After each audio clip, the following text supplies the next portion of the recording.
muy buenas tardes, muchas gracias por estar acá.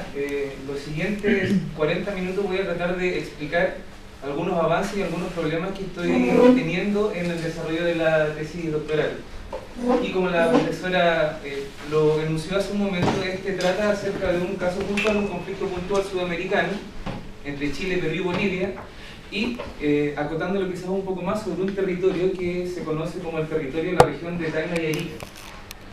Pero a la luz, o tratando de pesquisar y detectar cuáles son las representaciones sociales que la prensa española en el transcurso de 50 años, medio siglo, un periodo a mi juicio extenso, intenta configurar para pensar entonces no solamente los territorios de Tacna y Arica, sino también los de Chile y Perú, y por qué no construir una especie de un imaginario social un poco más abultado, más contundente de América.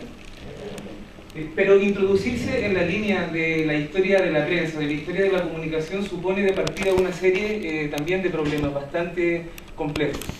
Solamente como a nivel anecdótico, ayer lo conversábamos con la profesora, uno cuando se coloca en el Google Academics y busca historia de la comunicación, en menos de un segundo aparece 1.400.000 publicaciones. Y si quiere enfocar un poco más el problema de investigación desde la historia de la comunicación a la historia de la prensa, en menos de un segundo aparece 1.360.000 publicaciones. ¿De qué forma entonces yo me pregunto o de qué manera comienzo a tratar de delimitar un camino posible para dar una respuesta a mi interrogante? Cuando tengo prácticamente 3 millones de libros y solamente en español que me pueden aportar algunas luces a este camino de la investigación histórica. Voy a usar la pantalla táctil. Bueno, desde que llegué acá a España siempre he considerado que es sumamente necesario contextualizar no solamente en el plano de las ideas la cuestión que voy a tratar de resolver mediante la investigación histórica, sino mediante un mapa, lo más simple, ¿verdad? Arica en la actualidad es una ciudad chilena y Tacna es una ciudad peruana. No obstante, antes de 1879, es decir, antes de la Guerra del Pacífico, Tacna y Arica eran ciudades del sur peruano. Luego de la Guerra del Pacífico, ambas quedaron bajo la jurisdicción y la soberanía chilena, para después, en 1929, dividir una, Arica, hacia Chile, ciudad de la que soy yo, y otra, Tacna, para el Perú. Una mutación de identidades, una mutación de nacionalidades, por si se me permite la expresión, un revoltijo cultural que solamente los que vivimos allí tratamos, entre comillas, de comprender. Pero ya intentando de alguna forma ir acotando el problema, lo que me interesa a mí es detectar ahora la formación de las repúblicas en América Latina durante el siglo XIX, como los que estamos aquí en la sala lo comprendemos. Luego de los procesos de emancipación o de independencia de España, comienza un surgimiento de repúblicas en este sector. Y, por ejemplo, la Capitanía General de Chile se convierte en la República de Chile, el Virreinato del Perú en la República del Perú, la Audiencia de Charcas en la República de Bolivia. Hay un historiador estadounidense, Robert Moore, que plantea la teoría de los equilibrios del poder en Sudamérica, en donde Chile ha tenido un papel preponderante, sobre todo después de la Guerra del Pacífico.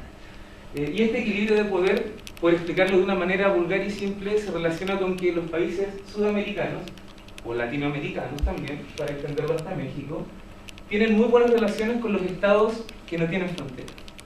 Sin embargo, con los que comparten fronteras, hay una serie de discordias antiguas, añosas, rancias, que vienen de estas épocas, y de las que en la actualidad los investigadores nos estamos tratando de hacer cargo también para superar esa fase que tanto nos mantiene en desunión. Es así como surgieron entonces conflictos entre Chile, Perú y Bolivia. Puntualmente, esto no es una particularidad de Chile, Perú y Bolivia. Ecuador lo tuvo con el Perú, en donde también mantiene fronteras, el Perú con Brasil y así sucesivamente. Pero para el caso puntual de Tacna y Arica, a nosotros nos interesa resolver y tener en consideración esto. Adelante, compañeros.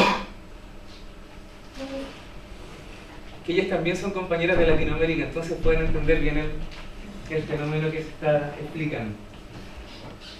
De esta forma, hacia 1879 explota o estalla la Guerra del Pacífico. Una serie de revisiones historiográficas están trabajando este problema de la Guerra del Pacífico en nuevos conceptos y hablan de la Guerra del Salitre, un poco centrándose en los, entre comillas, verdaderos móviles de la guerra, ¿verdad? Que era el problema de la posesión de los territorios salitreros que tenía Bolivia en su salida al mar y el sur del Perú, y que Chile, grosso modo, no poseía. Entonces, Guerra del Pacífico también lo podemos encontrar como Guerra del Satélite. Y este proceso de la Guerra del Pacífico fue mirado muy de cerca por la prensa española, desde el comienzo de la guerra, el 14 de febrero de 1879. Esa fecha puntual no tiene, o no nos dice mucho, creo yo, para comprender cómo es la conformación de la representación social respecto a Tacna y Arica, respecto a Chile, Perú y respecto, como lo anunció al comienzo de la exposición, de Sudamérica. Pero sí nos permite, para utilizar criterios metodológicos, comenzar allí una búsqueda de cómo se veía o cómo se pensaba o cómo se imaginaba desde España el conflicto que voy a trabajar. Por eso es que entonces acá yo planteo en el punto 4 que me interesa el seguimiento de la prensa española en la Guerra del Pacífico y en la cuestión de Tacna y Arica. Voy a detenerme pronto en este tema de la cuestión de Tacna y Arica, porque entiendo que cuando uno no lo concibe bien el tema genera ruido. De repente la Guerra del Pacífico sí para muchos es más conocida, sin embargo la cuestión puntual de Tacna y Arica puede que no tanto. No quise sugerir una hipótesis porque como es aún una investigación que tiene bastantes años, ¿verdad? Desde 1880 hasta el año 29 del siglo XX, no he tenido la oportunidad aún de analizar toda la documentación que ya he recolectado al respecto. Y eso me permitiría, si es que quisiese hacer una hipótesis o plantear y discutir con ustedes una hipótesis, no tener un fundamento empírico sólido, ¿no? Estaríamos discutiendo sobre la nada. Sin embargo, sí tengo un cuestionamiento que está condensado, que se ha sintetizado en función de una serie de preguntas menores, llamémoslas micropreguntas, pero que se sintetizan en lo siguiente. Mediante la publicación de qué tipo de noticias la prensa española construyó una serie, un conjunto, de representaciones sociales sobre la cuestión de Tacna y Arica y por extensión hacia los países implicados en el conflicto durante los años de 1880 a 1929. Esto es lo que yo le explicaba hace un momento. Me gustaría referirme en 2 minutos. ¿Qué es la cuestión de Tacna y Arica? Una vez terminada la Guerra del Pacífico entre Chile, Perú y Bolivia, se firma un tratado de paz.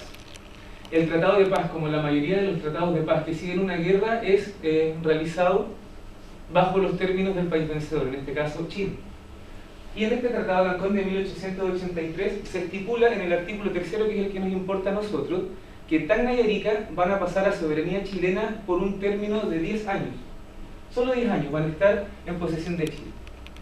En 1883 se firmaron. ¿Qué quiere decir? Que hacia 1893 o 1894 como límite se debería coordinar un plebiscito popular en donde democráticamente las comunidades de Tacna y Arica decidiesen a qué país querían pertenecer. Sí a Chile, sí al Perú. Ese plebiscito, por una serie de descoordinaciones diplomáticas, nunca se efectuó.